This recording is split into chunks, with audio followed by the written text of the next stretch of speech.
Does everybody have a copy of the overview of Libertas? And everybody have a copy of Libertas as well? Now, this question is honestly a little difficult to disentangle. It's actually in itself pretty clear, but it is nevertheless difficult to disentangle.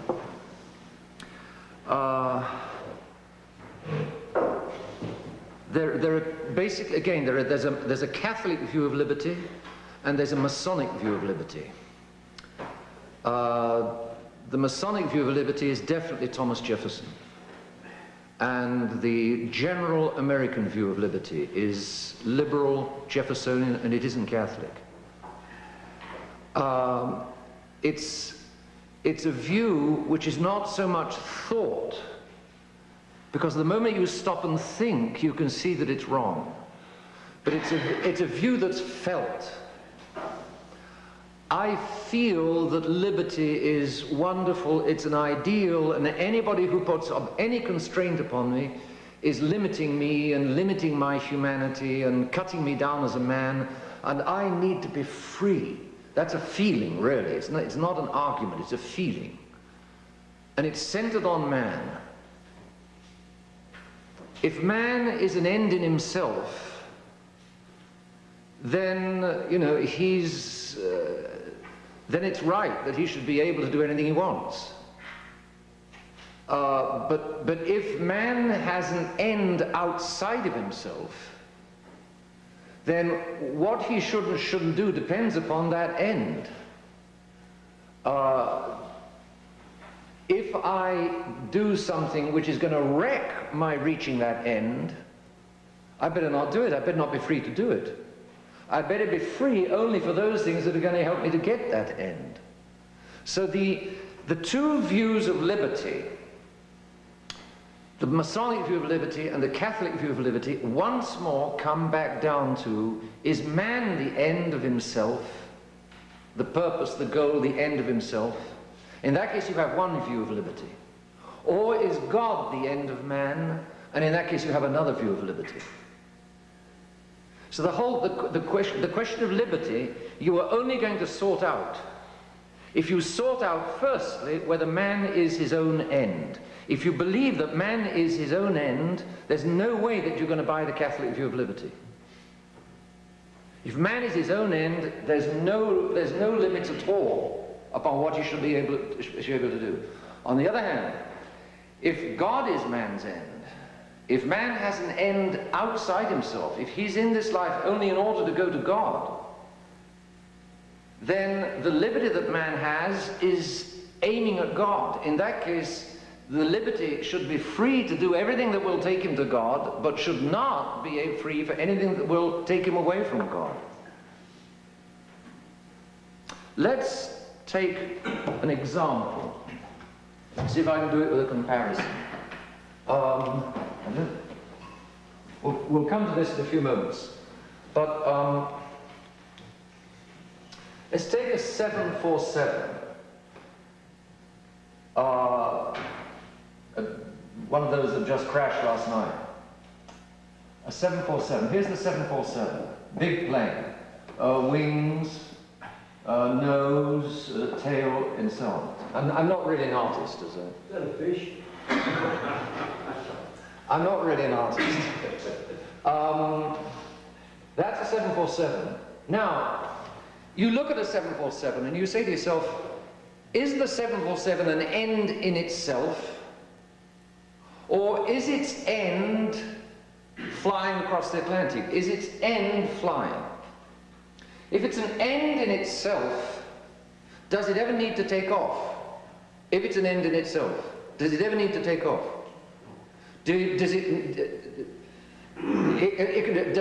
Could you happily burn it on the airport if it's an end in itself? Could you put it on a stand? Could you gold plate it? Could you cover it with moss? If it's an end in itself, you could do absolutely anything with it, correct? If it's its own end. On the other hand, if its end is outside itself, if its end is outside itself, namely flying, then what follows?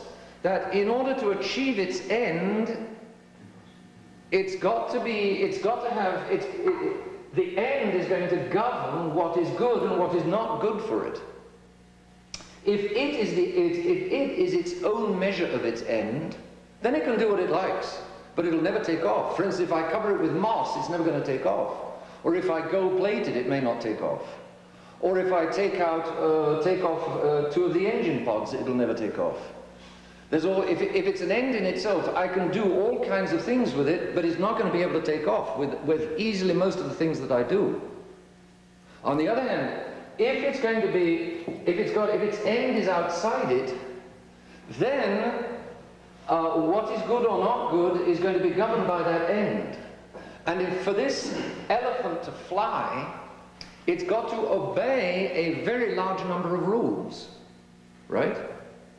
In other words, in order to be free to fly, it's got to do without a whole lot of other freedoms. In order to achieve the freedom to fly, in order to achieve its end, it's got to do without all kinds. The pilot sits down in the cockpit at the beginning of a flight, and he goes all over the panels. He's checking one thing after another, after another, after another. And if one light shows wrong, he says, "Sorry, folks, we're going to have to wait a moment until the airport engineers come and replace this piece. I do hope you won't be too... thank you for your cooperation." The usual spiel. If the airplane wants to be free to fly, if its end is outside itself, then it's got to obey what that end requires. And that end, flying safely over the Atlantic, requires a stack of rules to be obeyed. And there's all kinds of things that the 747 is no longer free to do if it wants to achieve its end. Now, if its end is itself, it need never take off. In that case, you can do what you like with it. You can make it a little castle. You can build sand castles all over it. You can put the local shopping mall in it. You can do anything you like with it, as long as it is sacred in itself. If it's sacred in itself, you can do anything you like, but it's not going to take off. But if its end is to take off, then there's not anything you can do with it. You've got a very, very strict parameters within which to work. So, the liberty to fly means a great deal of constraint. And if you insist upon liberty for the 747 in itself, it's not going to have liberty to fly. So is the 747 to fly or not? If it is, it's going to be very, very strictly controlled in order to fly. If it isn't to fly, you can do what you like with it. You can go and take some aluminum pieces off and put them on the garden shed. You can drape lead all over the tail. You can give the whole plane a lead coating to keep it from blowing away. There's 1,000 things you can do with it. So the whole question, the question of what is liberty for the 747 is determined by, is the 747 an end in itself, or is the 747 outside it? That's the question. If it's an end in itself, then it doesn't need to fly, and you can do anything you like, absolutely anything you like. If its end is outside it, in order to do that flying, it's going to have to obey a lot of very strict rules. And if you arrive at the airport, and somebody says to you, "This 747 that you're about to climb into has got liberty." Oh? It's got liberty from all of the rules of aeronautics. Oh? We have declared independence from having to obey the rules of flying. Oh? Are you proposing to take off in that? Oh, yes. Well, thanks very much. I'll go and find an aeroplane that's strictly doing without all kinds of liberty because I want to get in one piece over the other side of the Atlantic. Eh? The purpose, is the 747 a purpose in itself, or is it purpose outside it? Now you take man. You take man now. He sort of stands this way. Is man's end outside him, or is man an end in himself? According to According to whether man is an end in himself or man's end is outside him, you've got two very different ideas of liberty. If man is an end in himself, he can do what he likes, and that's what the Freemasons say. Anything, absolutely anything he likes. On the other hand, if man's end is outside him, then man has got, like the 747, he's got to obey certain rules in order to fly to that end, to get to that end. So what is the nature of man? Now, what do most men today feel about man? Do men today feel that their end is outside them, or do men today feel that man is the end, purpose, and glory of creation? Stephen? Himself. Yes. And that's why you get the modern view of liberty. See, Thomas Jefferson arrives 200 years after Protestantism. And Protestantism has been fighting Catholicism, and so people say, I don't know what the truth is. Why in the 10,000 years of, in the 1,000 years of Christendom, everybody knew that man's end was outside him, because everybody agreed, the Catholic Church, nobody was seriously arguing with the Catholic Church, and the Catholic Church taught that the purpose of man is only to live in this valley of tears in order to go to heaven, and that when he dies, he's got to fly to heaven. In other words, when he dies, the plane has got to be in shape to take off for heaven, otherwise it's going to crash into hell.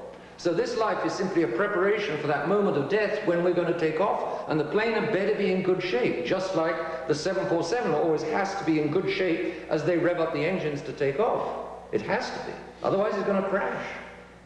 So as long as the Catholic Church was teaching that, there was no problem. But when the Protestants came along and started arguing with that, after 200 years of the Catholic Church being disputed, Thomas Jefferson comes along and says, I don't know. Hey, the priests and the ministers themselves don't know. They're all arguing with one another. Who knows what the truth is? There isn't a truth. Who knows what the truth is? Can we get to the truth? But what I do know is that, you know, I'm a man and I'm valuable. So to blazes with this idea of any end outside, we'd better settle for making an end out of ourselves. So if I knew, Thomas Jefferson might have said, if I knew that I had to take off for heaven when I died, and that there were certain rules for being in shape in order to take off when I die, well, I'm sure I'd settle for those rules, but I don't know that. The churchmen themselves are arguing about it.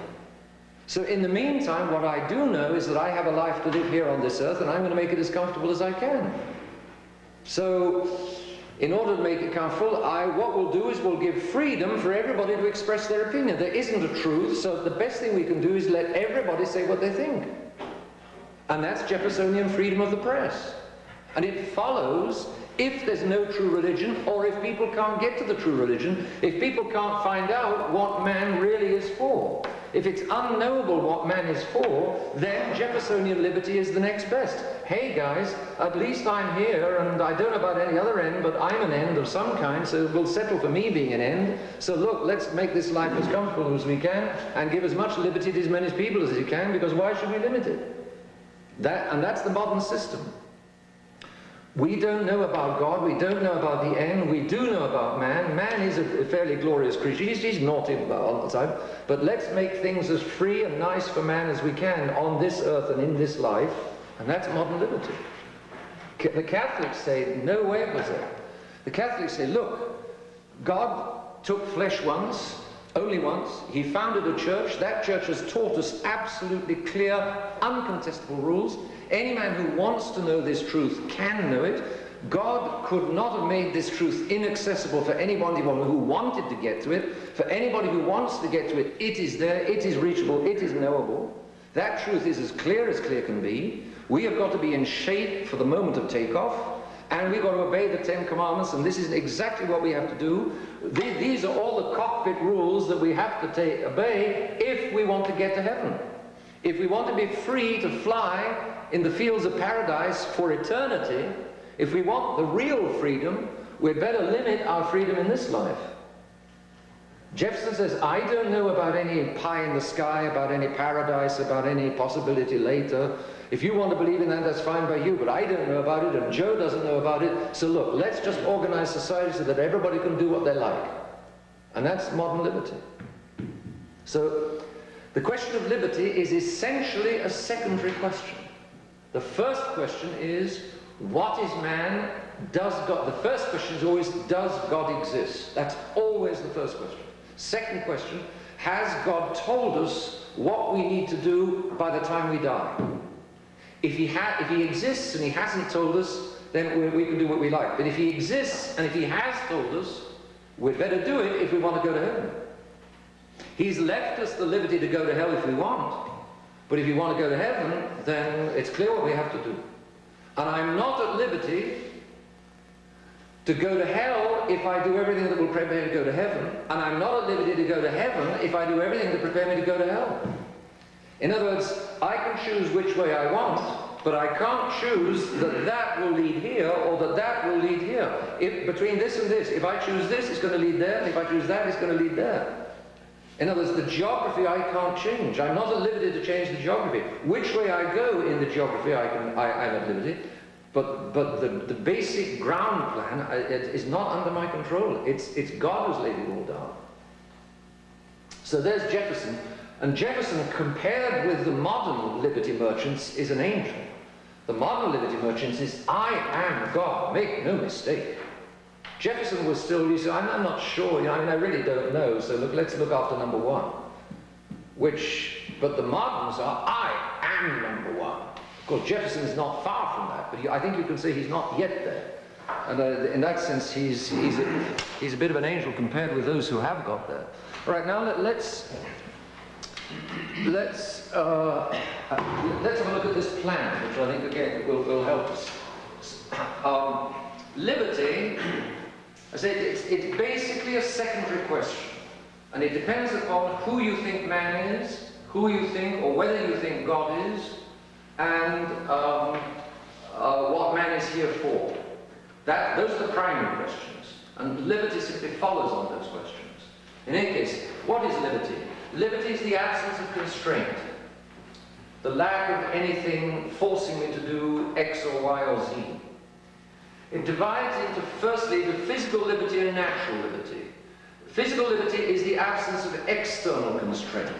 For instance, a cage, e.g. cage, or prison, chains, cage, chains. For instance, a bird.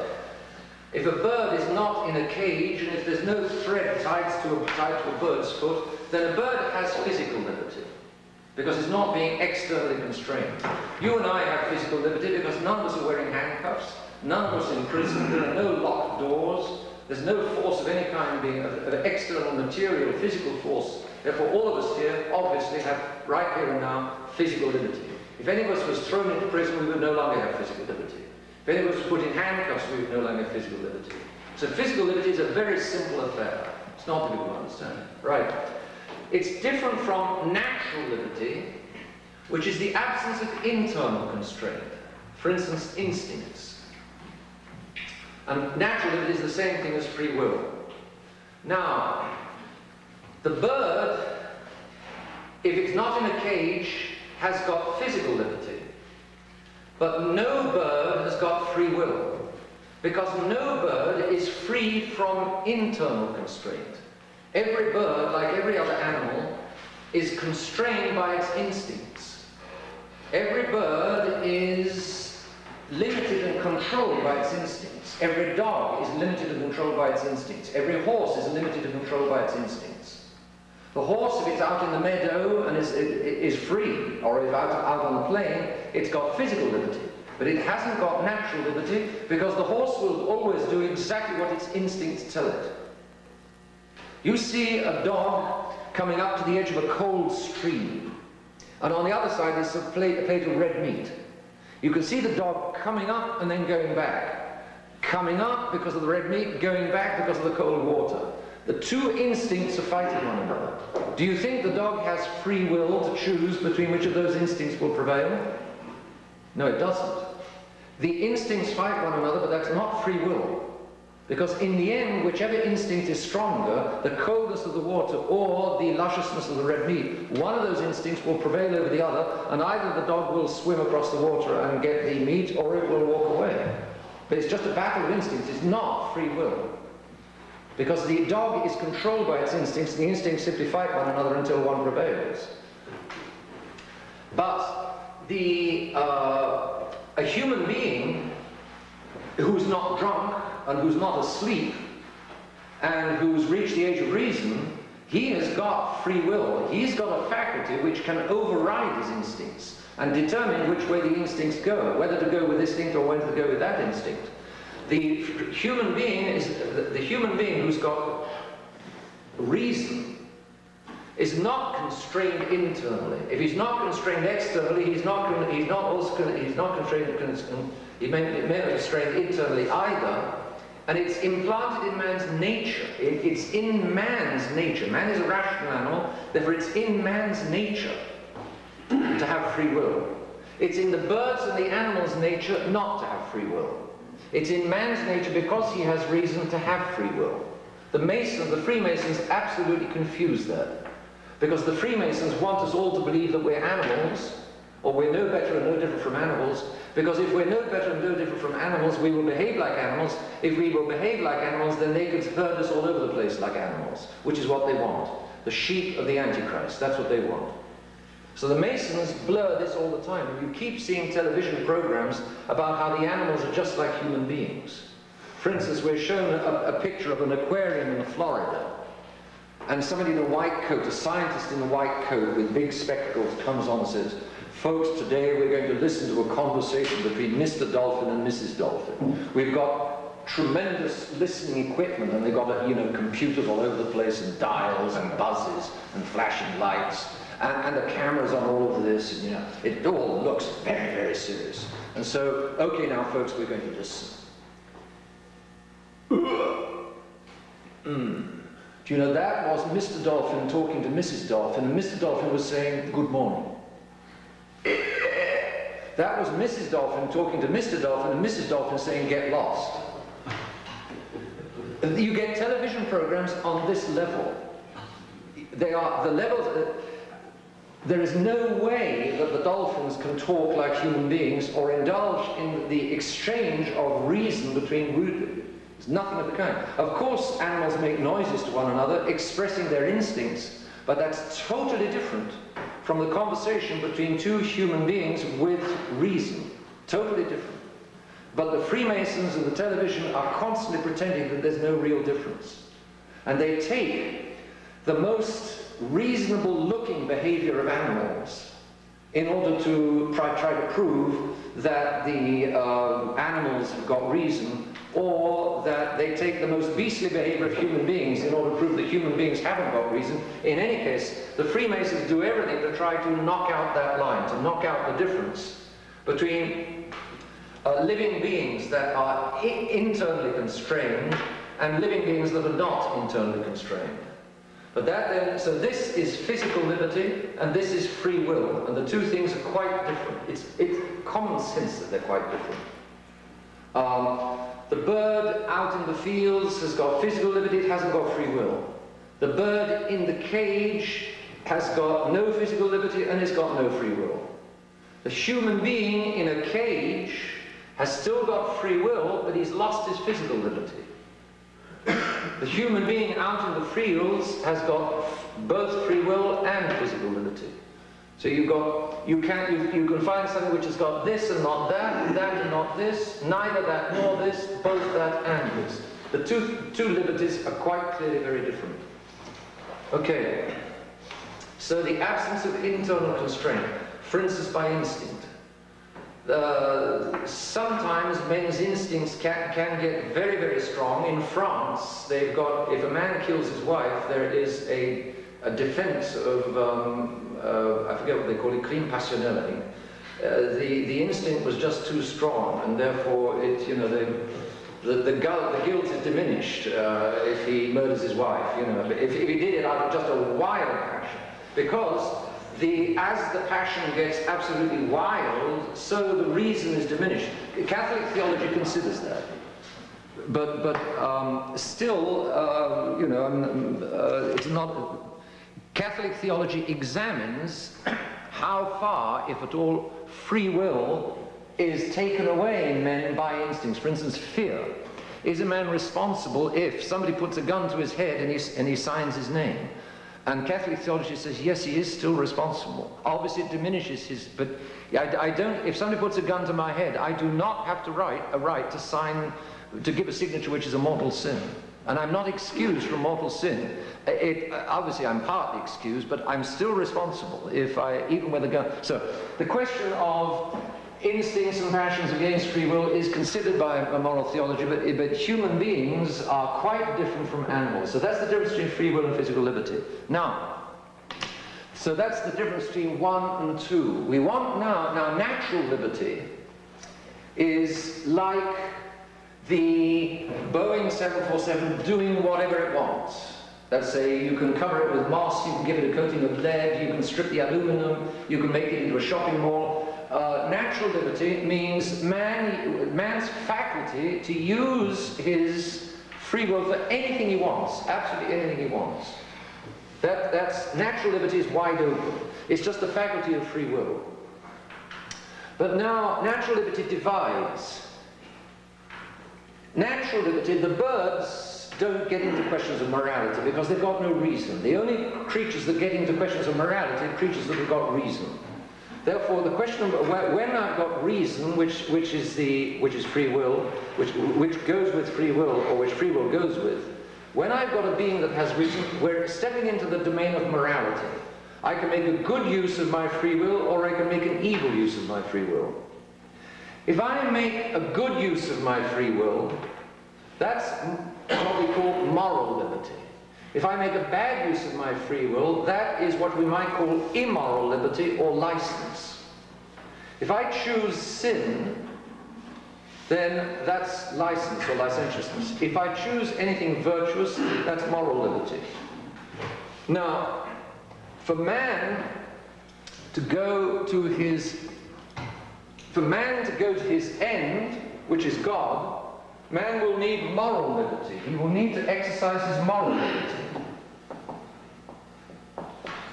If man has an end outside himself, if that end is God, and if God requires that I do what is morally good in order to reach him, then a man has got moral liberty. That man must use his moral liberty to do what's good and to attain his end. And if he has an end and refuses to do what's good, he will be punished for it.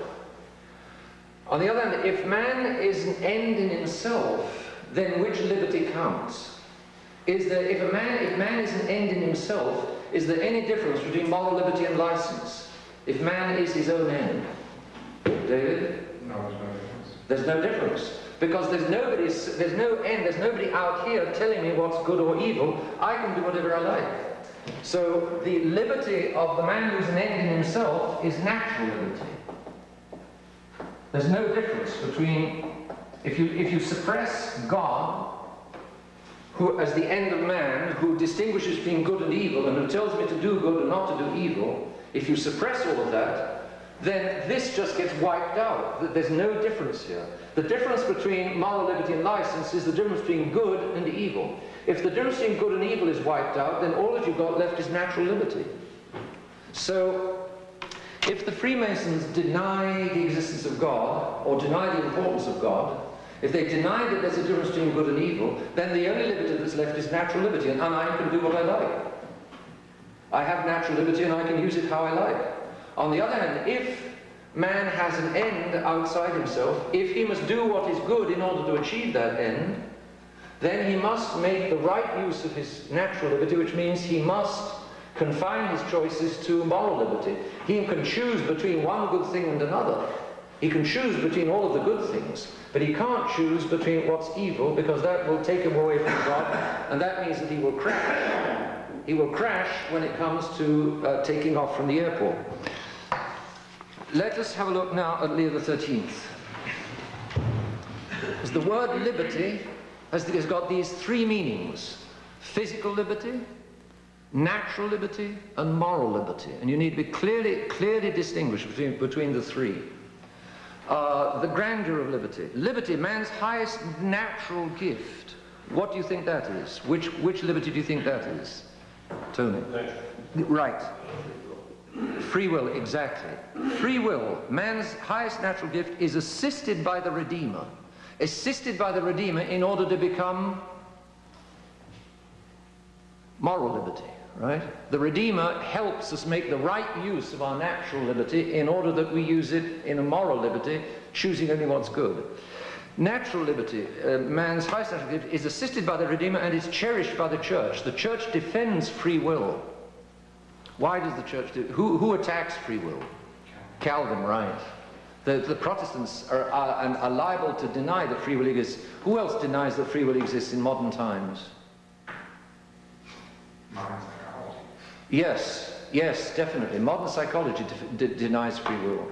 It says that we are the victims of our environment and or our instincts. Freud, we are pushed around by the id and the ego and whatever it is, and we don't have free will. Modern psychology tells us that we don't have free will. What's the advantage of not having free will?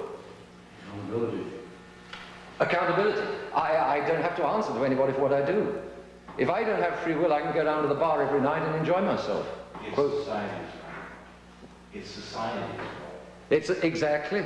It's society's fault, that's right. So people like not having free will, which is why every now and again you get somebody who tells us that we don't have free will, but we do. So the Church, on the other hand, defends free will against the liars that say we don't have it. So free will is assisted by the Redeemer and it's cherished by the Church. But vitiated or false modern notions of liberty require from us a special encyclical. In what does the essential modern error about liberty consist? After all that I've said, in what does the essential, Doctor? That there's no difference between good and evil. That there's no God, that there's no end outside man, and that there's no good and evil laid down there's nothing outside of man which is the measure of his actions and which imposes upon him to do what's good and not to do what's evil. That's what is the heart of the modern idea of liberty. Man is his own God. Man is his own measure of what's right and wrong. That's what people think today. And if the people decide that abortion is okay, and if the people makes a law, if we the people make a law that abortion is okay, hey, then abortion is okay. Right. All right. Notice then, 3 to 13, he lays out true liberty. 15 to 35, he lays out false liberty. Now, often we see in these encyclicals, you will notice, if you notice the way they're laid out, quite often the error is first laid out and then the truth is laid out afterwards. In this one, he lays out the truth first and then lays out the error afterwards. Why does anybody think he lays out the truth first this time? Probably because you have to establish it, to understand it like you just did. It's a difficult question. There's much confusion, and so he lays out the truth before going into the errors. That's surely why he has to lay out that it's so confusing. It's so confusing. And Vatican II put out a document which is swimming in that confusion, called Dignitatis Humanae, on religious liberty. And it's the same basic confusion. If man is God or God is God, that's the basic question. And people today think that man is God, and so Vatican II said, in order to adapt to the modern mentality, the Church must adapt the man is God view of liberty. The Church must take over and make her own the man is God idea of liberty. In other words, natural liberty is the same thing as moral liberty. Moral liberty and license just disappear into natural liberty, and man has a right to do anything he likes. It's insane, but that really is what the Vatican II ultimately teaches. Right, now, you can see 3-4, he goes into natural liberty, and then 5 to 13, he goes into moral liberty, and that's exactly this distinction, natural liberty, moral liberty. And first the 3-4. Natural, or it's sometimes called psychological liberty. That's another name for it, but it's exactly the same thing. Meaning free will, which is the base of all liberties. Because if man doesn't have this faculty, then there's no way in which he can use or apply whatever. There's no, without, this is the fundamental faculty, without which there's no other possibility of any freedom of choice on the part of men. Therefore, he's saying this is the fundamental, the base of all liberties is based on man's rational nature. It's because man has reason that he has free will. That's a very interesting question. But to listen to the Masons, free will is the glory and characteristic of men. To listen to the Catholics, reason is the glory and characteristic of men. And from reason follows free will.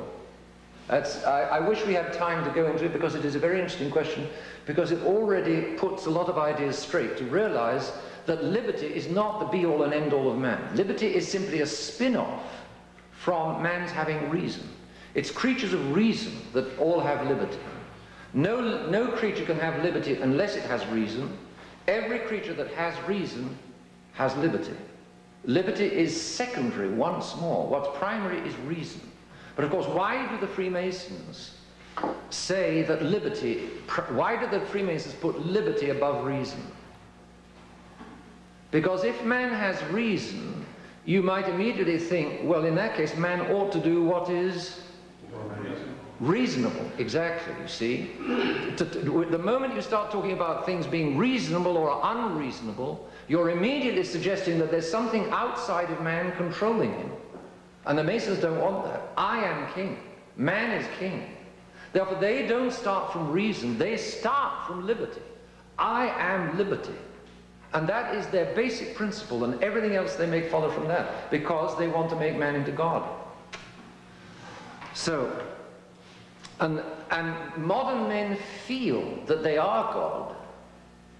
And so the poor old Catholic Church, the churchmen of Vatican II, facing modern man, who feels that he's God, instead of saying, hey, you guys, you got it completely wrong, go jump in the lake.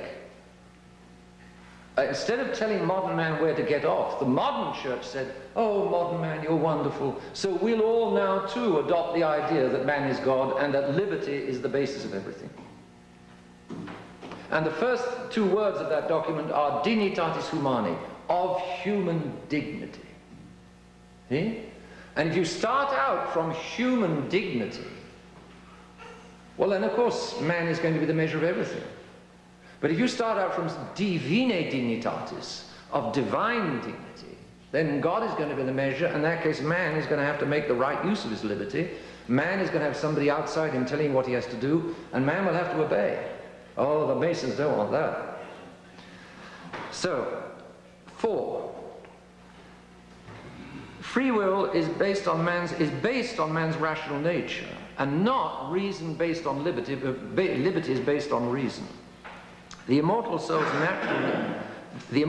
natural liberty, or free will, the Church has defended against all comers. So there we are. Natural liberty is that faculty of free will built into every reasonable nature, built therefore into man's nature, which is the basis of all other liberties, and without which any other liberty is inconceivable. So that's like the raw material. That is this material, raw material of liberty, just glorious, or is it glorious and dangerous? Is this faculty of free will for man, such as we Catholics know man to be, is it glorious, just glorious, or is it glorious and dangerous? David? For the Masons, what is it? Just glorious, that's it. You're getting the idea. For the Masons, this faculty is just glorious because man can use it how he likes. But for the Catholics, this faculty is glorious, but it's also dangerous. Because this life is full of tears, and it's also full of dangers, and many men go to hell. They make the wrong use of the faculty, and therefore they finish up in hell. That there are many, many temptations. The world, the flesh, and the devil push us to make the wrong use of this glorious faculty. And if we make the wrong use of the glorious faculty, then we get a glorious punishment, which lasts for eternity, down below. All right, now let's look at moral liberty. But it is bright and all that. It's all, yeah, no central heating bills down there. That's true. Now, he lays out 5 to 11 the doctrine, and then 12 to 13 what the church. What he's going to teach about moral liberty is quite simple. Basically what he's going to say is that, he's going to say, man has an end. In order to achieve that end, he's got to obey certain rules, just like the 747, in order to be able to fly across the Atlantic, has got to obey certain rules. And in fact, the liberty to fly requires rules. So man has an end. The liberty to achieve that end requires rules. If you want to fly a 747, you've got to take care of avoiding a whole lot of things. For instance, hammerhead clouds. You know those? The hammerhead clouds are very dangerous apparently because there's a powerful upcurrent. It can throw planes all over the place. So if you want to fly safely, you've got to avoid hammerhead clouds. There's all kinds of rules that you have to obey. Rules of aeronautics, rules of weather. That's simply what he's saying here. Man, in fact, has to cross the Atlantic.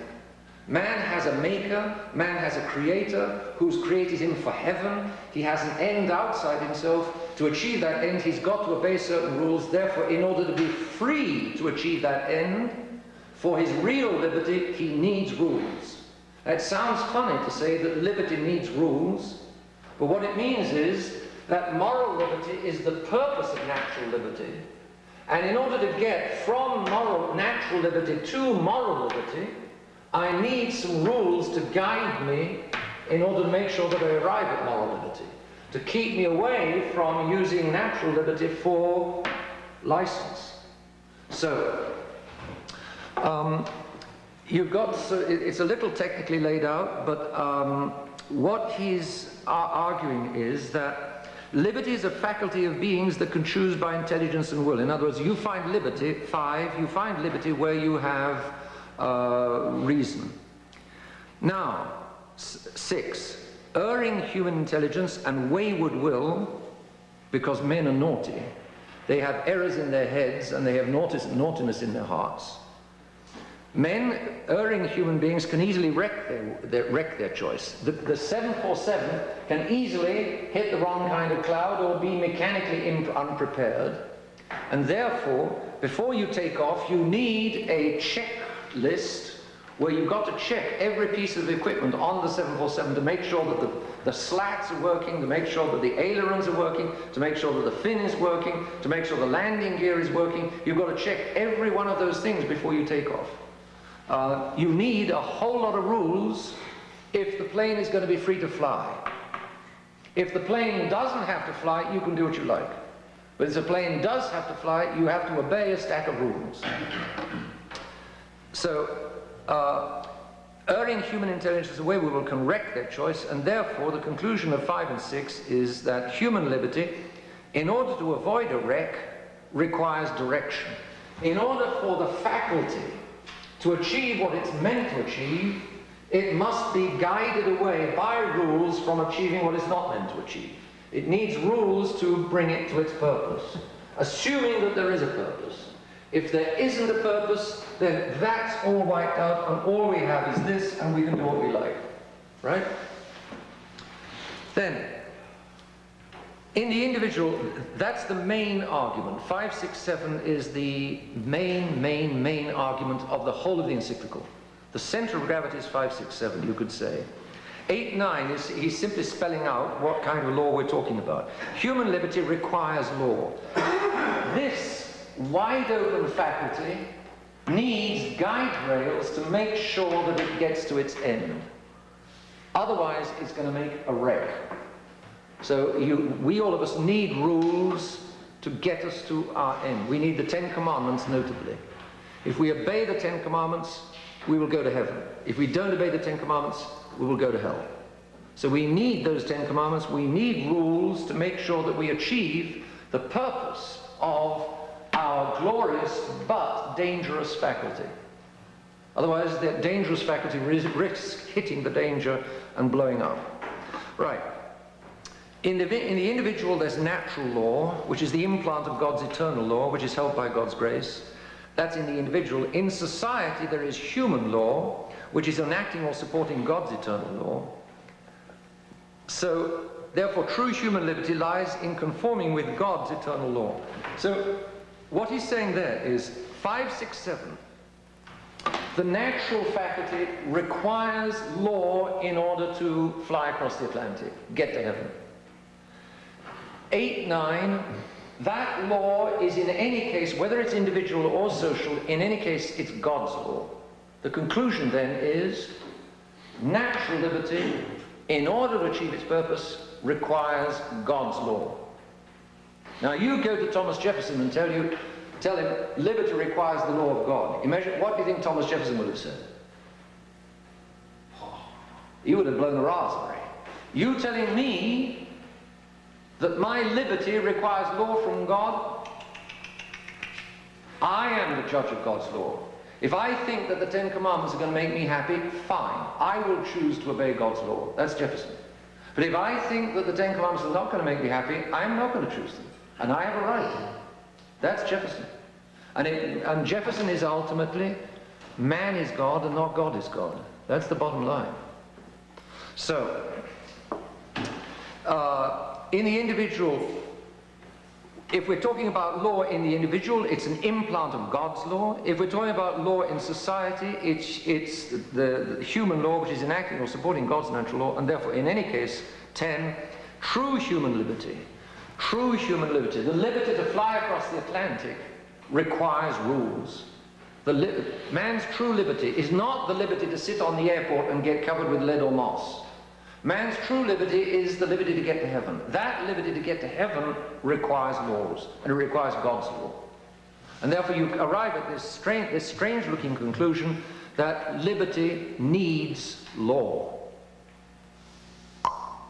So, because God's authority, 11, the authority of God perfects and guides human liberty to the good which is its perfection. In other words, again, law, God's law, guides the glorious but dangerous faculty to achieve its purpose. The cockpit rules guide the 747 to fly over the Atlantic. The cockpit checklist enables the 747 to fly. The law of God enables man to fly to heaven. Otherwise he's going to crash into hell. Briefly about the church. The church is the defender of liberty, 12, and the church is the protector of the people. The Masons, through the 19th century, were terrible. They were liars. They lie, they lie, they lie.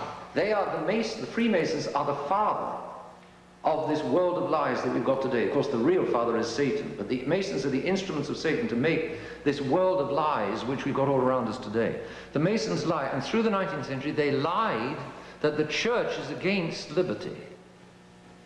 The church is against saying that natural liberty is the final liberty, yes, but the church is for the faculty of liberty because that is the basis of moral liberty, which is the means for man to get to heaven, which is his purpose and his eternal happiness. Therefore, the church is not against natural liberty, but the church is against making natural liberty into the only liberty. That's what the church is against. But the Masons say the church is against natural liberty. The church is against liberty. We defend liberty, the church is against liberty. See? And poor dumb modern men, you see, the moment you say liberty, most modern men, you know, it's like saying democracy. Ah! Liberty. Ah! Fascism. Ooh! Yeah. People today don't think, they just have push-button minds. You push the right buttons and they all get gooey and feel good. You push the wrong buttons and they all start hissing and spitting. But that's the way modern minds work. Evil, sorry? There is evil, fascism. Well, burning a black shirt. Yes, interesting. Yes, that's true. That's true. You could sort of say, I mean, we must use natural liberty in order to be liberals and not in order to be fascists. Yes, there is, yes. Yes, that's true. We're at liberty for everybody except for fascists. Except for fascists, colonialists,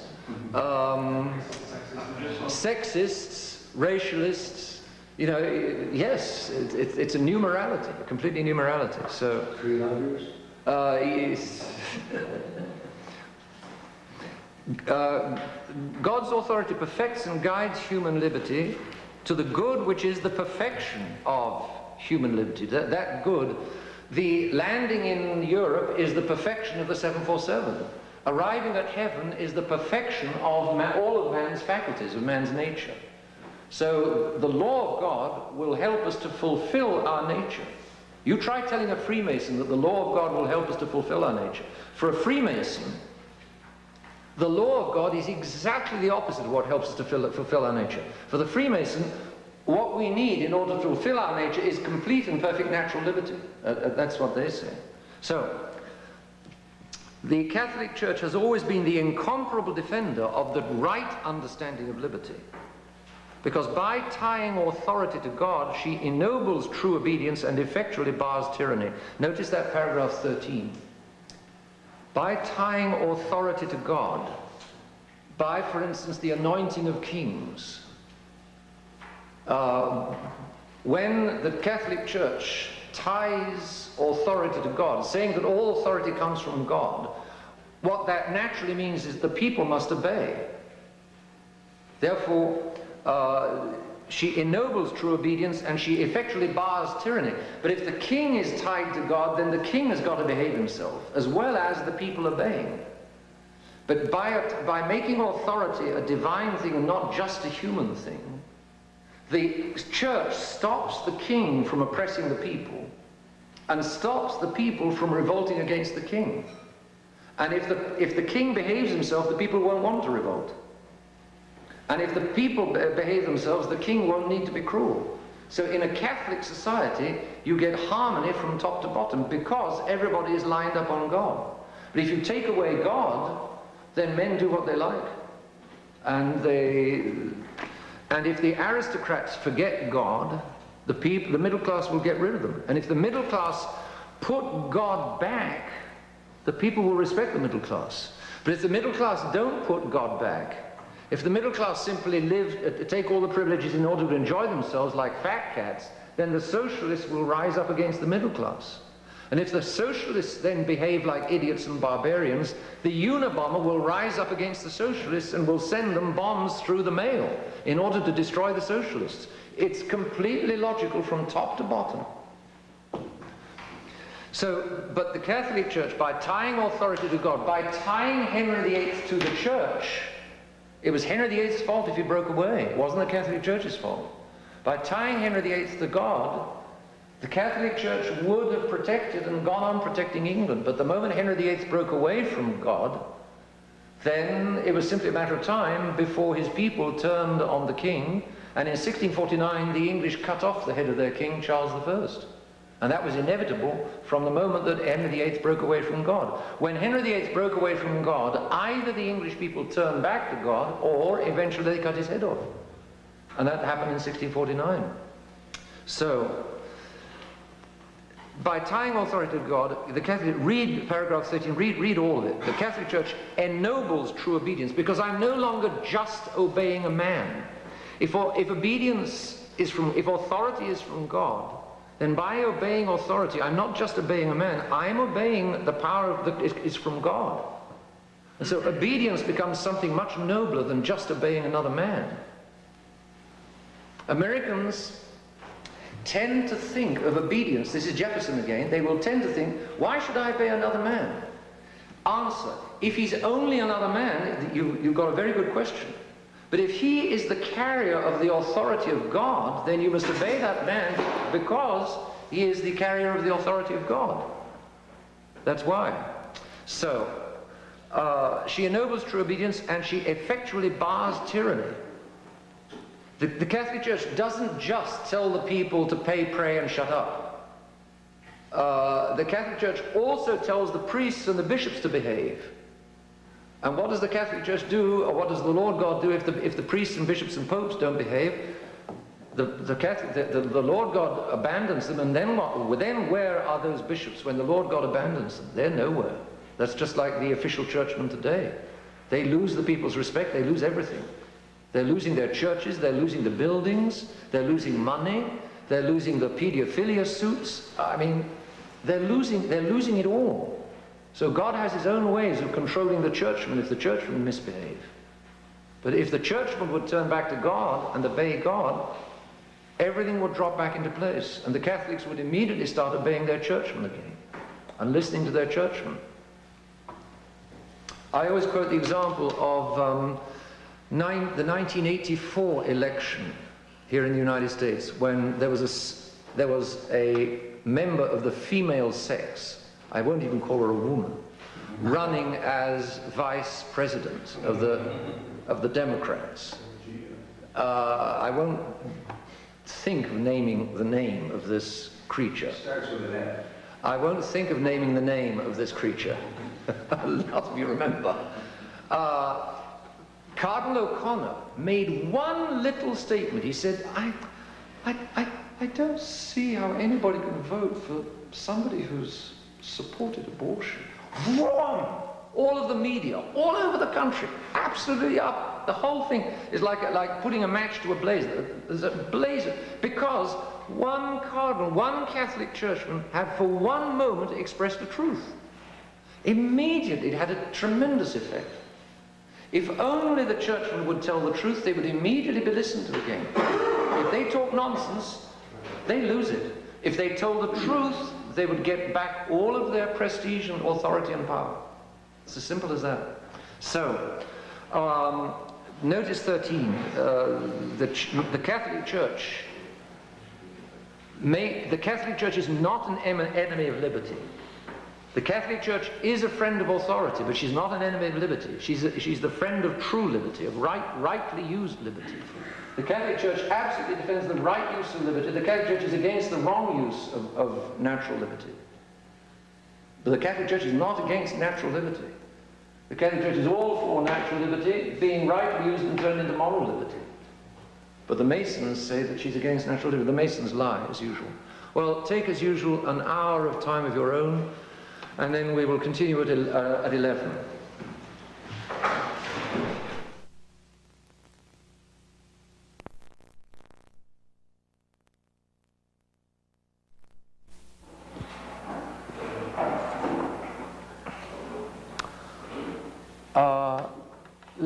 We continue. We saw the layout of the truth on liberty in 3 to 13, because it's a difficult question.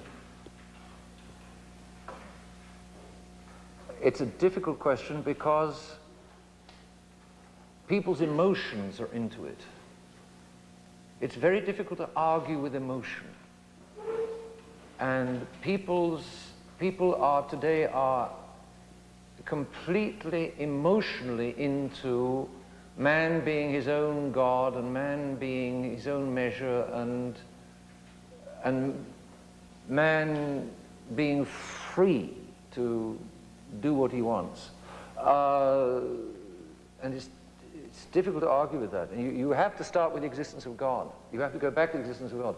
And it's not any God. It's no use, because the liberty people think that they've got God in their system, which of course they have in a certain way. They think they make place for God. They think that, you know, I mean, the country is full of little churches. You go into Winona and there's a little church on every block, a different church on every block. We aren't against God. So, you know, we make place for God. So, but they don't make a place for the real God. If there's a different religion on every block, what kind of a God is that? And the problem is that he's a God. Those are a lot of little gods with a small g, and each of them is on a leash. And if I don't like this religion this week, well, I go down the block and pick up another religion next week. And if the pastor in that church the minister, whoever he is, if I don't like him, if he says a nasty word to me or to my wife, well, I just go another one down the block. I mean, I can change religion like I change shirts. Well, what God is that? It's not the God with a capital G, it's a lot of little mini gods with a small g, and I change one for the other just as I like. I'm in control. When there's a different church on every block, I'm in control. And if I'm in control, it's not the real God. Therefore, the system of religious liberty by which I think I make place for God, I'm not making place for the real God. I only make place for a lot of little gods, each of whom is on the leash, and each of whom I have got under control. And if he cuts across me in a way I don't like, well, I just go to the next one. That's not the real God. And therefore, the system of liberty, as it exists in many people's minds, doesn't have a place for the real God. The real God in this system is liberty, and liberty becomes a religion. And the real religion of these people, this is something that's difficult to understand, but the real religion of religious liberty people is religious liberty. You can see that in here's Catholicism as the real religion.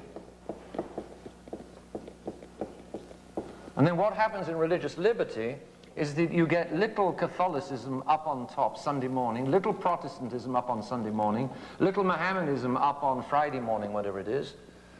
But the real religion that all of these people share is liberty. What they really believe in for running their country, what they really believe in for organizing life is liberty. What unites them all is liberty. And so in a religious liberty situation, no one religion is allowed to be taken very seriously. And what happens on Sunday morning is just a little sort of sideshow. I mean, it's very nice, it makes me feel good, but I'm not allowed to take it so seriously that I'm going to get into a fight with anybody about it. We all agree to differ. In that case, the agreeing to differ is our real religion. And the Catholicism is simply a Sunday morning affair, just like Protestantism on Sunday morning. Hamish Fraser said a terrible thing a ways back. He said, American Catholics are Protestants who go to Mass. That's a terrible thing to say, but I'm afraid there's a lot of truth in it. What it means is this, that if American Catholics take their idea of religion from the culture which is all around them, and from everybody else's idea of religion which is all around them, they're going to get a wrong idea of religion. What would be the timing of when he might have said that? I'm wondering, I mean, did he say that with no sermon mass, or did he say it before? Oh no, I think he said it before. Before that? Oh yes, I think so, yes. Yes. He died fairly recently. Hamish Fraser died about 8-10 years ago. Relatively recently, yes. Yeah. But you think it was a traditional mass that he said this? I think so. I think so, yes. It's a tough thing to say. It's a hard saying. But there's truth in it. Because I was saying yesterday, Lincoln realized that to hold the nation together, a nation needs a religion to hold it together. And since Americans all have different religions, then to hold the American nation together, we will have to make some kind of religion out of what we are all agreed upon, which is the Founding Fathers. I ought to get that Lyceum speech for it. We've got it in the library there, and it's a speech he made around 1840, well before he became president, He was thinking about the country, and that's what he was thinking. And this is what's liable to happen. The real religion, what is really a person's religion? Is it what he does on Sunday morning, or is it what he leads his whole life and what he believes in his whole nation leading its life? What he believes in his whole nation leading its life by? If your answer is the second, then there's no question that the religion that holds together Americans is religious liberty. And unfortunately, it's the religion that takes over from many American Catholics. They don't understand just what demands Catholicism makes. Instead of slotting America into their Catholicism, they slot their Catholicism into America. And that's a very different ballgame. And that's what the Birches do. That's what the Birches are liable to do, for instance. So, what Vatican II is doing, what Vatican II did with that document is to slot the church into modern man's idea of the dignity of man and liberty, the dignity and liberty of man. It's adapting the church to the world, adapting the church to this idea of liberty which everybody has, thanks to the Freemasons. That's the problem. And it's just not Catholicism. People think that if they go to what's called a Catholic church on Sunday morning, then they're Catholics. Or they think that if they go to the traditional Mass on Sunday morning, then they're Catholics. Not necessarily. And Ratzinger is an American Catholic in the sense that Cardinal Ratzinger is now saying to the traditional Catholics, look, you want your traditional Mass on Sunday morning? Fine. We'll give you an indult. And over in Europe, they're talking about a deal coming up. The Holy Father is going to visit France, and he's going to, there's rumors of his making an offer to the traditionalists. Look, we'll give you all the Mass you want on Sunday morning. But just so long as you've got the traditional Mass with small letters up on top of a basis of liberty, which will keep us all happy and united and swinging together. We're all mushing together in a nice live and let live, agree to disagree situation. Well, a Catholic can't, he may in fact live in a let's all agree to diver, mushy together situation, but he can't accept it in principle. He can't accept it in principle, whereas what instinctively, Americans, for instance, and it's not only now Americans, but Americans were built on that principle of let's mush together and not worry too much about religion. Religion is simply what each of us gets up to on his own block on Sunday morning. Each of us has got a different block, each of us has got a different religion, but that's only Sunday morning, so we're not going to really worry about it. We're not going to get into fights about it. When it really comes to hanging together, we're going to hang together behind Washington, Lincoln, Jefferson, and so on. And that's what we're really going to live by. In that case, you know, the real religion is not what they do on Sunday morning. Religion is what men live by, not what they simply get up to on Sunday morning. Tony. Well, I was just going to say, that's the situation, though. The way it is, and everything practically that you deal with, you have to sort of live and let live. Well, unfortunately. You do have to live and let live. Yes, of course, it's common sense. I mean, St. Peter had to live and let live. Peter couldn't take out a UK-47 or an AK-47 and go around Rome spraying all the people that weren't Catholics. That just didn't work. It's not the way to convert souls. But to live and let live is one thing. To build it up as a principle, that's quite another. To accept it as a fact, a necessary fact, is one thing. But to turn the fact into a principle is quite another. And that's the whole drama from the Peace of Westphalia to the French Revolution. It turned from the fact into the principle. And if you're living with the fact, there's a strong pressure to accept it as a principle. And that's what the Pope is now doing. The Pope is now accepting it as a principle. I mean, for a long time, Catholics have lived under pressure all over the world, if you like, under pressure from the modern world. But until Pope Pius XII, they never agreed that this was the ideal situation. Right? But a modern Pope would glorify the Peace of Westphalia. He'd said there's nothing wrong with that at all. But the Pope at the time said this is not good news, because it's a fact which is liable to slide into the principle, if you could keep it as a fact. But the environment works on us. He said the other day, the zeitgeist. Well, you have to constantly be in regard. Yes. Be drawn into.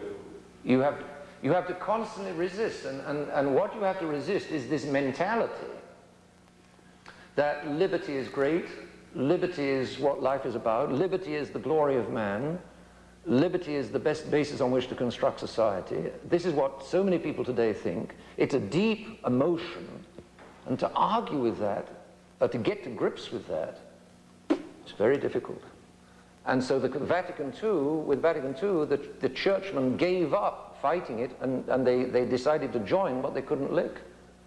They couldn't lick, they decided that they could no longer lick or even try to lick the modern world, so they decided to join it. So we're going to join in the mushy liberty world.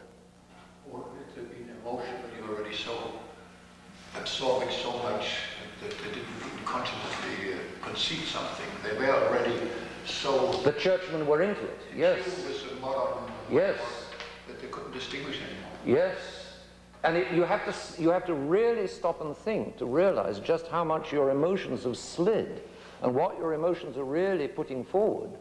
You have to stop and think, and then think why it's wrong. And but to argue, to try to argue with most people about liberty is like fighting fog.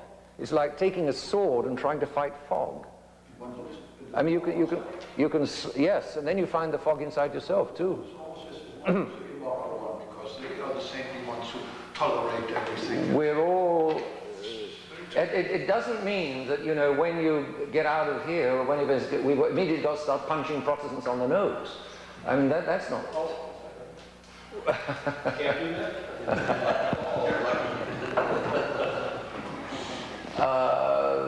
You know, our Lord told Peter to put up his sword because it wasn't the way to men's hearts. But we have, you know, this question is so difficult because people are unconsciously so emotionally into liberty that they can't think straight. It's just an automatic thing. Just like, you know, either conservatives or liberals, when they're faced with the Unabomber's argument, they can't begin to handle it because they just automatically assume that modern technological society is wonderful. It's more wonderful than any society there's been before. How can you possibly question industrial technology? It's absurd. The man is just absurd. And that's the conservatives or the liberals will say that.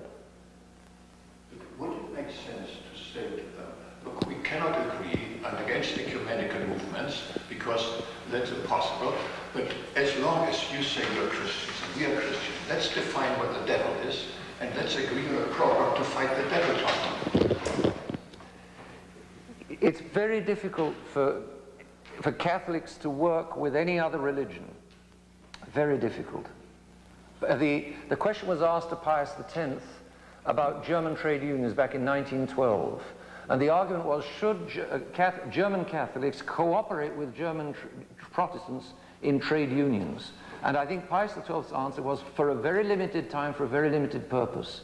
But Catholics have such different views that you're not really trying to do the same thing. For instance, if Catholics get into the fight against abortion with non-Catholics, non-Catholics and Catholics are really trying to do quite different things. The non-Catholics will simply be just defending human life. The Catholics are thinking of the sacraments, of baptism, of eternal life. You're really in two different ballparks. The words have different meanings. Yes, and therefore it's very difficult, and it's dangerous, because if you start working alongside them, you're liable to start picking up their ideas, especially if they're in the majority. And if they are decent-looking citizens, if they look as though they behave themselves decently, as I say, the temptation is to say, well, he mows his lawn well, and he pays his taxes just like me, and he plays a good game of golf, he's just as good a guy as I am. That's the temptation. And it's easy to slip into. So, but in other words, what I'm trying to say is that how can I say, there's been a landslide over the last 200 years. Over the last 200 years, there's been a landslide in the bottom of people's minds, and so to try to plant Catholic ideas on the bottom on this landslide is very difficult. It's like trying to pile drive. You've got to pile drive piles through layers of slippery mud until you start hitting rock again. It's difficult to hit rock in the minds of people who live in a religious liberty culture, which is our culture today. It's difficult to hit rock because people's minds just have they have, in a religious liberty environment, in a religious liberty culture, the rock is very difficult to reach.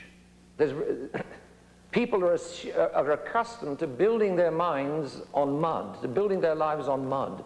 They found everything on mud. And to get through to rock is difficult.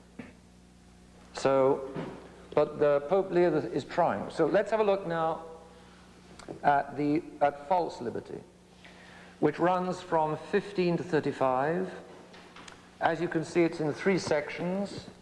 False liberty in general, then false liberties in particular, liberty of worship. Notice again, he's starting with liberty of religion. That's the biggest culprit. Liberty of speech, 23. He goes into liberty of teaching here, which is interesting, and finally liberty of conscience. And then there's a final, very important section on toleration, the Catholic doctrine of tolerance or toleration, which is 32 to 35. And that's very important, because the Catholic Church does teach toleration, but toleration in fact, not toleration in principle, which is completely different. There's a world of difference between tolerating non-Catholics in fact, which is sheer common sense, and then tolerating them in principle, which is to deny God. Admitting that your fellow men have a right not to be Catholics is to slap God in the eye, is to spit in God's eye. To say that your fellow men have a right to abandon the true religion or to go nowhere near the true religion of God is to say that God is not the true God. Is to cut God right down and to build man right up. My fellow men have a right to spit in God's eye. Who does that leave God to be? No man has a right to spit in God's eye. No man has a right not to be a Catholic. Every man has a right to be a Catholic and a duty to be a Catholic. No man has a right not to be a Catholic. You may tolerate his not being a Catholic because you can't do anything else, and it's common sense. And to kill him or punch him or abuse him because he's not a Catholic is not the way to make him into a Catholic. It's not exactly apostolic to go and punch somebody on the nose. In other words, you can't say live and let die. So, no, you can't say live and let die. Much as we might like to exterminate all non-Catholics, it's simply not, it's obviously not what God wants. You know? I mean, it's common sense. But then you see the Masons turn around and say, so you think everybody ought to be Catholics, then you want to persecute everybody who isn't Catholic. See, they immediately exaggerate in the opposite direction. No, you don't want to persecute everybody who's not Catholic. But according to circumstances and according to situations and according to what people understand, they must be told that they do, wisely and prudently, they must all be told that they do not have a right not to be Catholics. That's what they've got to be told. How soon you tell them depends on a lot of circumstances. And if there are enough Catholics in a society, then the point comes where the leaders of that society have a duty to exercise Catholic censorship in order to protect souls from pornography, for instance, and save them from falling into hell. The leaders have a duty, the politicians, if you like, have a duty, be they presidents, be they kings. They have a duty, if enough of the people in the society are Catholic to understand what's going on, they have a duty to exercise Catholic censorship, as Gregory XVI said. The church has a right to censor because the church is the truth. The communists do not have a right to censor because they do not have the truth. They think they have the truth, and therefore, logically, they think they have a right to censor. But we as Catholics know that they don't have the truth. How do I know that Catholicism is the truth? Hey, well, we need to go through all of our Catholic apologetics again. But the Catholicism is that every other religion on some point or other contradicts Catholicism. Therefore, if Catholicism is the truth, every other religion is on some point wrong. And if the other religions are not wrong, well, then I must find the religion which is the complete truth. And in that case, I ought to go whichever religion was the complete truth. If you say that no religion is the complete truth, then I go back to Catholic apologetics and will prove that God exists, that Jesus Christ is God, and that he founded only one church. And that church is recognizable, and therefore all of us has a duty to belong to it. That's Catholic apologetics. And the Catholics have all the arguments. When it comes to arguing, the Catholics have the guns. The Protestants don't, the Mohammedans don't, the Jews don't, none of the others have, because the truth, the Catholic religion is the truth. That's what gives it the right to say everybody else ought to be Catholic, because it's the truth. And everybody else who isn't Catholic is into some lie. People have difficulty today understanding that. So, there is a Catholic doctrine of tolerance, we'll come to it. Catholic, the false liberty in general, 15, 16, 17, 18. 15, in capital letters, human reason is sovereign. In other words, reason rules. Man is God, if you like. Man answers and is subject to nobody. Man answers and is subject to nobody. In other words, 15, man is God. That's what that means. That's absolute radical rationalism. Rationalism is closely connected to liberalism. Liberalism is the exaggeration of liberty. Rationalism is the exaggeration of reason. Naturalism is the exaggeration of nature. And all three are connected, and all three ultimately mean man is God. As for the state, you apply that to the state. In that case, if man is God, then pleasure is morality, meaning anything I like to do, it's right to do. Whatever I take into my head to do is right. Pleasure is morality. My pleasure is what makes right and wrong. Right and wrong goes by what pleases me. Pleasure is morality. The majority makes the law. If most people, the law of a society will be set up by what most people in that society think, because man is God, and revolution is everywhere. The effect of this doctrine is that you've just got revolution, you spread revolution everywhere. Each of these sentences that you read here is obviously just a very short summary of a whole paragraph of the Pope's argument, and you must read the Pope's own argument. That's radical rationalism. Now that's pretty blatant. It's pretty crass. Therefore, what you often meet with is a more moderate version of it, which is more appealing because it's less extremist, if you like, it's less radical. Which is the more dangerous, the radical rationalism or the moderate rationalism? The moderate is the more dangerous, yes, because it looks more like the truth. So it's not less dangerous because it's more moderate. On the contrary, it can be more dangerous because it's more moderate. In any case, this is the moderate form, and this is very much the United States. To accept God's natural law, but to refuse his revealed law, is still to throw off God. And to subject the individual, but to exempt the state from obeying God, is likewise absurd. What's the Pope arguing here? See, the extreme position is that man is God, and there is no law at all that applies to man. A less extreme position is, well, we accept the natural law. And this was the founding fathers, more or less. We accept the natural law. There is a natural law. We have certain inalienable rights given to us by our Creator. But we don't accept the Catholic law. The law of nature, yes. The law of the Catholic Church, no. And the Holy Father says that's unacceptable. Now, that's definitely more moderate. The extremist said, neither natural law, nor Catholic, nor no law at all. I am my own law. I will do as I like. That's what the extremist said. The moderate says, we accept natural law. It's just Catholic law that we don't want.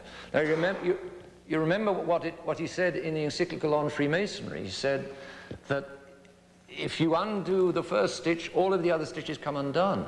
And if you accept natural law but reject Catholic law, eventually natural law comes undone. That's exactly what's happening in the American schools today. The American Civil Liberties Union fights all these lawsuits to stop God even being mentioned in the public schools.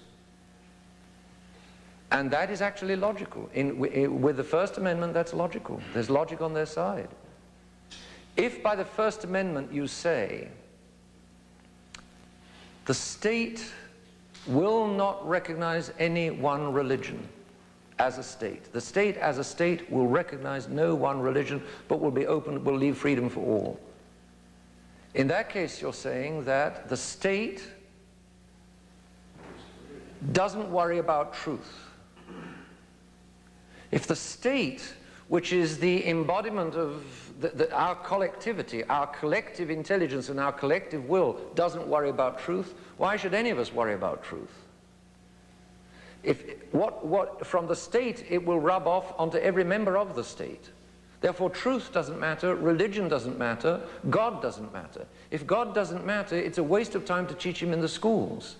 And so from the 20th stitch back to the first stitch, if you refuse to acknowledge God in the state, or the true God in the state, if the state refuses to acknowledge the true God, it's simply a matter of time before the very name of God will be forbidden in the public schools. It's logical. And that's exactly what Leo XIII is saying here. To accept God's natural law but to refuse his revealed law is still to throw off God, because you're throwing out his Catholic Church. You're taking half of God and refusing the other half. You're taking the natural half, but you're refusing the Catholic half. God doesn't work by halves. And if you throw out half of him, you throw out the whole of him. You can't do that. Therefore, to try to build a state on the natural law while refusing the Catholic Church, to separate the state from the Catholic Church, but in principle, as a principle, is absurd, he says, and it's going to lead to disaster. To subject another form is to subject the individual, but to exempt the state from obeying God is likewise absurd. Let's have a look at 17 and 18, because they're very much the American compromise, the United States compromise. There are indeed some adherents of liberalism who do not subscribe to these opinions, which we have seen to be fearful in their enormity. That's the extremism. Paragraph 17. In the grey edition, have you got some adherents of liberalism who do not subscribe to these opinions? Whereabouts was that in the grey edition? 147. Page 147? Okay, well done. Openly opposed to the truth, the cause of mystery. Indeed, very many amongst the extremists, compelled by the force of truth, do not hesitate to admit that such extreme liberty, no God at all, is vicious. It's simple license, whenever intemperate in his claims to the neglect of truth and justice. And therefore, these moderates would have liberty ruled and directed by right reason and consequently subject to the eternal law and to the divine law. But here they think they may stop, holding that man as a free being is bound by no law of God except such as God makes known to us through our natural reason. In other words, we accept the natural law, but we refuse any revealed law or Catholic law. In this they are plainly inconsistent. So the Pope is arguing that the founding fathers, the American founding fathers, for instance, who attempted to take a stand on natural law while refusing Catholic law, were inconsistent. Here's how he argues it. For if, as these moderates must admit, and no one can rightly deny, if the will of the divine lawgiver, or God, is to be obeyed, because every man is under the power of God, and tends towards God as his end, it follows that no one can set limits to the authority of this law-giving God. How dare we say, "O lawgiver, I accept half of your law, but not the other half"? If they do so, they fail in the obedience which is due. Indeed, if the human mind is so presumptuous as to define the nature and extent of God's rights and its own duties, then reverence for the divine law will be apparent rather than real. And that's why the founding fathers were not really Christians. People say they were, but they weren't. Or they were completely inconsistent and illogical Christians. But they had essentially cut the ground from underneath God with their refusal of, with their separation of church and state. And with their First Amendment, they had kneecapped the Lord God. And they put a leash around his neck, and he had to do obediently what they told him to do. In other words, by the American Constitution, man is God, and no longer God is God. That's the Catholic understanding. Arbitrary judgment will prevail over the authority and providence of God. Man must therefore take his standard of a loyal and religious life from the eternal law and from all and every one of those laws which God, in his infinite wisdom and power, has been pleased to enact and to make known to us by such clear and unmistakable signs through his Catholic Church as to leave no room for doubt. Jefferson will argue that it's not clear to him that the Catholic Church is the one true church. A Catholic replies, Jefferson easily has enough intelligence, and God has easily given him enough evidence for him to see that the Catholic Church is the true church if he wants to. If he doesn't see it, it's because he doesn't want to. That's very often the case, especially with intelligent men, especially in positions of leadership, because in positions of leadership, God will be giving them the graces to see what they ought to be seeing. And if they don't see it, it's because they don't. If they don't see it, it's because they don't want to see it. And the more so because laws of this kind have the same author, the same origin as the eternal law, and are absolutely in accordance with right reason and perfect the natural law. He's talking there about Catholic law, what the Catholic Church teaches.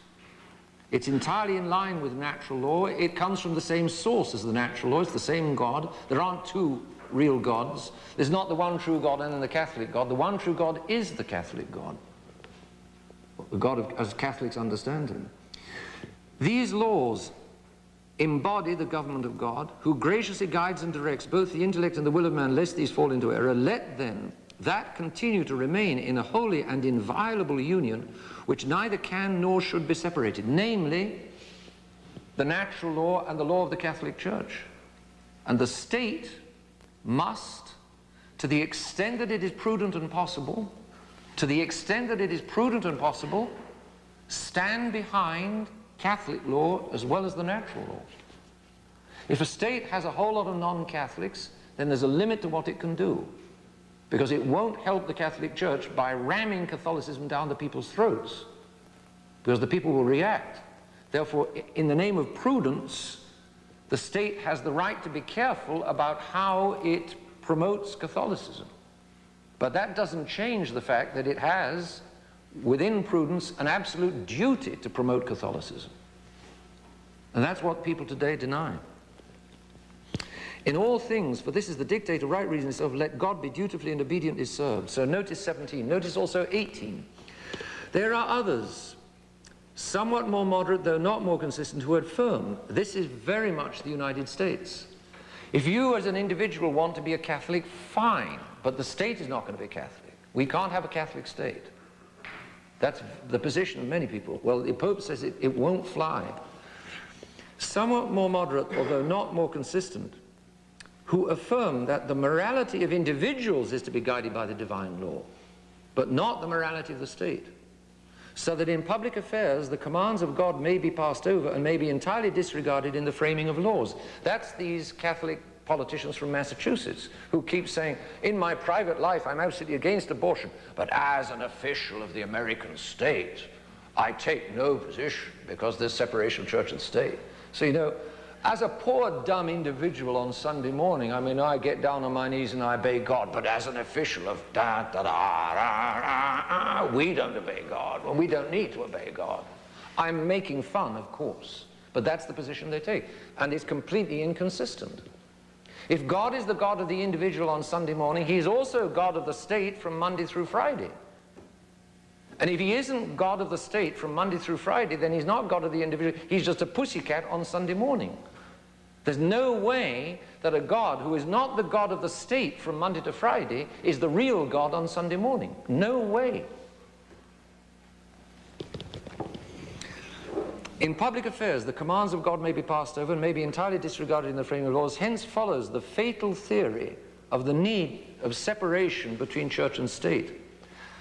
But the absurdity of the separation of church and state is manifest. Nature herself proclaims the necessity of the state providing means and opportunities whereby the community may be enabled to live properly, that is to say, according to the laws of God. Because since God is the source of all goodness and justice, it is absolutely ridiculous that the state should pay no attention to these laws or render them abortive by, in other words, futile, by contrary enactments. Besides, those who are in authority owe it to the Commonwealth not only to provide for its external well-being and the conveniences of life and others' material prosperity, but still more to consult the welfare of men's souls by the laws they pass.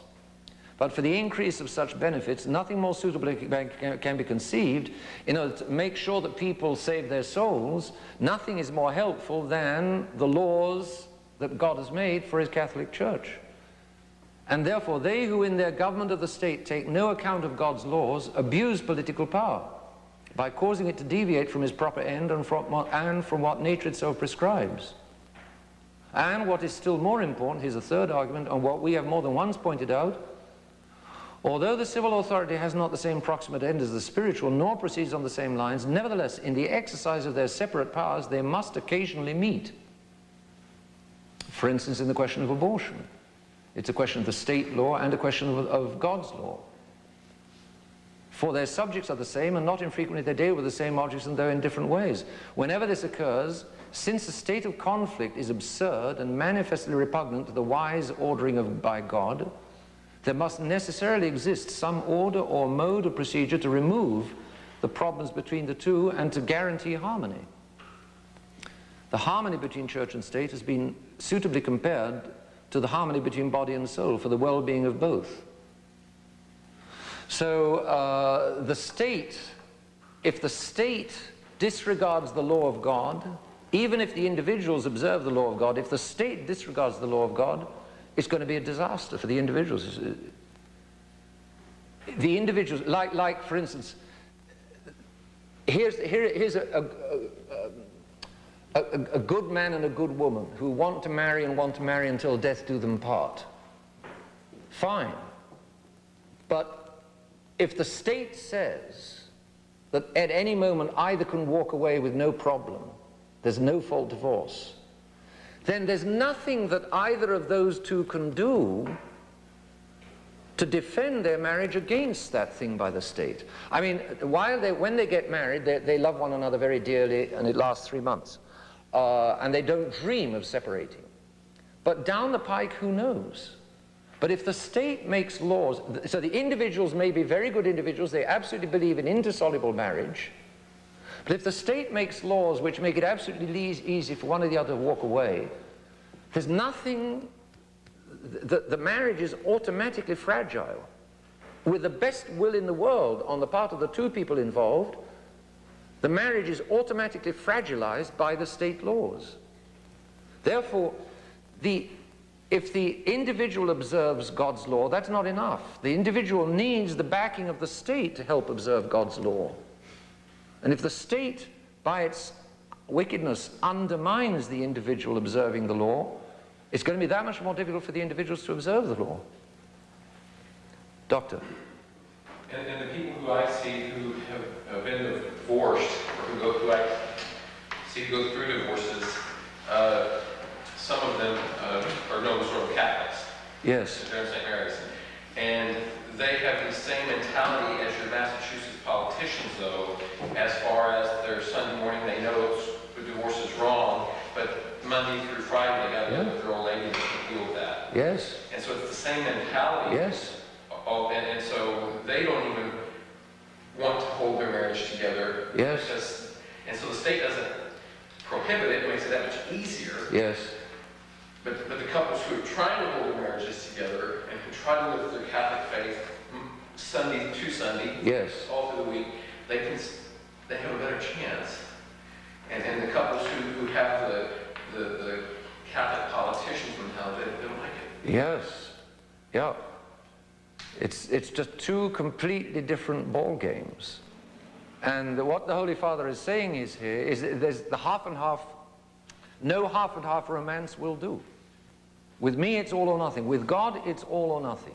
I must find the words of that little song and then sing it, because it's absolutely the law of God. With God, no half and half will do. So, you know, the extreme liberals kick God out completely. The moderate liberals only half kick out God, which looks better and is more dangerous. But half and half kicking out God is just as bad as kicking him out altogether. That's what the Pope is arguing, and of course he's right. With Catholicism, it's everything or nothing. And it's Satan who says, well, God will be, as long as you're just individuals, good guys, then it doesn't matter what the state gets up to. Or, you know, as long as you observe the natural law, then it doesn't matter so much about the Catholic law. You know, with God, it's all or nothing. So, notice 17 and 18, because that moderate liberalism is very common today. You might say it's much more common than radical liberalism. Liberalism, rationalism, it's the same thing basically. Although, as I say, one is the exaggeration for liberty, the other is the exaggeration for reason. It's very common, and it enables people to mix God and the world. Well, you can't do it, you know. God doesn't allow of any mixture. So we move on to the false liberties in particular. And Gregory XVI, you may remember, said that all of these liberties are false, but he didn't go into it to argue. He simply said, this is a horror, this is a disaster, this is a catastrophe, this is a misery, but he didn't really argue it. Here, Leo XIII is arguing the case. In detail, when we go from the general picture of extreme liberalism and then moderate liberalism, or half and half liberalism, which is in fact just as bad and more dangerous than extreme liberalism, then we come to, in detail, liberty of worship, quote unquote, means that a man may profess any religion or no religion just as he likes. And that's what people understand liberty of worship to mean, or religious liberty to mean. But the truth of the matter, 20, is that all men must profess whatever religion the one true God has recognizably laid down. And you argue from miracles, you argue from the history of the church. A Catholic argues from all of the Catholic miracles and from the Catholic history of the church, the example of the Catholic saints, the example of the spreading, the incredible spreading of the Catholic religion all over the world. The Catholic argues that it is recognizable for anyone of goodwill. It's recognizable that the Catholic Church is the one true church.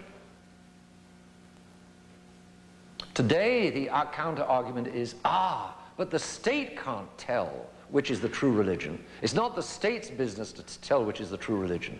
The state's business is just to lay down the drains and provide an air force. Is that a valid argument? David? No, it isn't. Why not? Well, I mean, the state is no more than a collection of the individuals. Exactly. The individuals are bound to recognize God, and the state must be. Exactly. Exactly.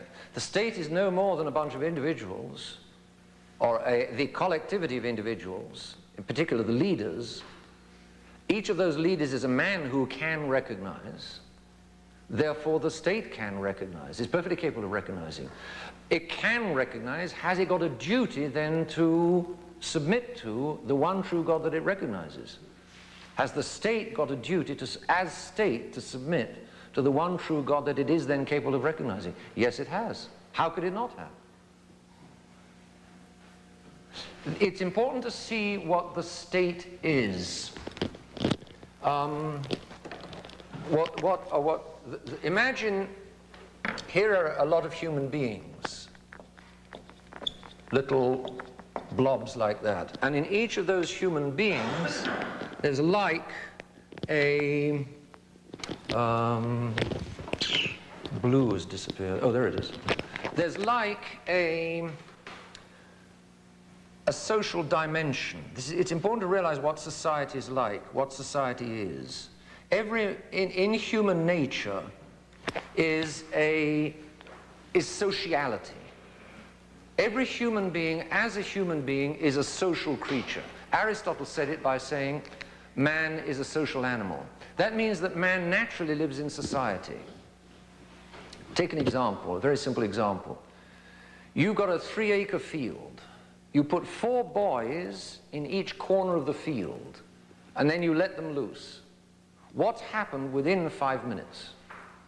They've all come together. Or they've seen one another. All the 4 boys have immediately got together. What's happened in another 3 minutes? Hierarchy. One of the boys is the leader, right? They weren't fighting within 3 minutes. They'll be fighting within another 10 minutes. But very soon, the first thing that happens as these 4 boys come together is that one of them immediately becomes the leader, right? And says, okay, we're going to play in that corner, or rather than play in this corner. One immediately becomes leader. That's simply one little example of the fact that human individuals are not just individual by nature, they are also social by nature. So all of these little individual brown blobs have a blue sociality, so that when the individuals come together, what immediately happens when the individuals come together, the sociality forms into a society. The society is the big blue ring, so to speak, made by the joining of the sociality in each of the little brown rings, right? Each individual brings his own sociality. I mean, if I'm playing a game of chess, for a moment, my sociality and his sociality, we make a little society of two for the duration of the game of chess. If we're in a village, our socialities are joining together about 200. If we're in a nation, our socialities are joining 250 million. That's less real and less obvious. But in any case, society is not something different from or independent of human nature. Society is something that naturally arises from and with human nature. If then God is the author of human nature, then God is also the author of society. And if God has rights over human nature, God has rights over society. And if human nature has duties to God, then society has duties to God. And to God must go not only the worship of the little brown rings in each of their little homes, but to God must also go the social worship of the society. And that's what used to happen in Catholic nations. The Parliament would meet in the cathedral, all of the ministers would be there in the cathedral, and the president would carry the cross. Garcia Moreno would take part in the Good Friday procession as president, with his ribbons and with his medals, carrying the cross, to give an example of the president, as president, obeying God's law. And that's entirely normal and is completely Catholic. It's practically unthinkable in a modern state, but that is the Catholic way. And it's logical, completely logical. Therefore, the state as state owes obedience to God, as well as the individual as individual owing obedience to God. So a man may not profess any religion as he likes. All men must profess whatever religion God has recognizably laid down, and therefore it follows 21:22 that the state also, coming from God, because the blue ring comes from God just as the little brown rings come from God, because the blue ring is the putting together of, the putting in order and putting in shape of that part of all of the little brown rings. So it still comes from God, and therefore it owes to God. The state, too, coming from God, must profess the recognizably true religion. Whew. Go and tell the English House of Commons that they must recognize the one true God and they all got to be Catholics. Ooh. They won't like it. They'll all start singing God Save the Queen, and they'll... The Irish are trying to do it in Belfast. They'll crank up the gallows on Tyburn again, and they'll have you hanged, drawn, and quartered all over again. I mean, it won't... what the Pope is saying won't fly today. But the question is not whether it will fly or not, the question is whether it's true. If it's true, men must still be told what the truth is. Whether they obey it or not is up to them, but they must be told. The state coming from God must profess the recognizably true religion, which there is one recognizably true religion, and that's the Catholic religion, because liberty of worship is as harmful to the state as the true religion is helpful to it. Liberty of religion means freedom for pornography and the ruination of my children, the potential ruination of my children. Again, I may run a very good home, I may have a very good home, but if I let my children out of the front door, they're going to go past that store where all of that filth is laid out by the rackful. The family can't do it on its own. The family needs, in order to bring up children, the family needs the support of the state. And if the family is Catholic and the state isn't, the family's in deep doo-doo. Because the boy walks out of the front door, and if he's got $2 in his pocket, he goes down to the video store, What did he get there? It's incredible, this position that we've now got, of these video stores freely open to youngsters to pick up just any filth they like, virtually speaking. In the old days, you'd never have seen that. I always say, and I'm sure it's true, in the old days, if anybody had tried to bring into a village or a town that kind of stuff, the men of the village would have got together with horsewhips to thrash that kind of character out of town. They would have whipped him out of town, because the dads would know what damage that can do to their children, especially the boys, that kind of thing. But today, if any male tried to whip the pornographers out of town, there'd be lawsuits, he couldn't possibly. So that's liberty of worship being so harmful to the state. On the contrary, true religion is helpful to the state, because if the state enforces the true religion, if the state enforces proper censorship of all of the video stores and all of the libraries, then I can let my boy freely out, then my boy is free to roam, and then the state backs the decent families and supports the decent families. At the moment, the state is supporting the disintegration of the family. It's very, very clear. Isn't that liberty, or what's the right word? Well, it's always in the name of liberty. Oh, yeah. Of course, as you say, people today don't think. You just push on the liberty button and everybody feels good, and then you push on the censorship button and they all start hissing and spitting. Censorship is the greatest evil of all, you might think. No, it isn't. As long as Catholic censorship is a great blessing. People don't think that way, but this is our religion. And there's no compromise there's no half and half compromise with liberalism. Well, we'll continue this afternoon.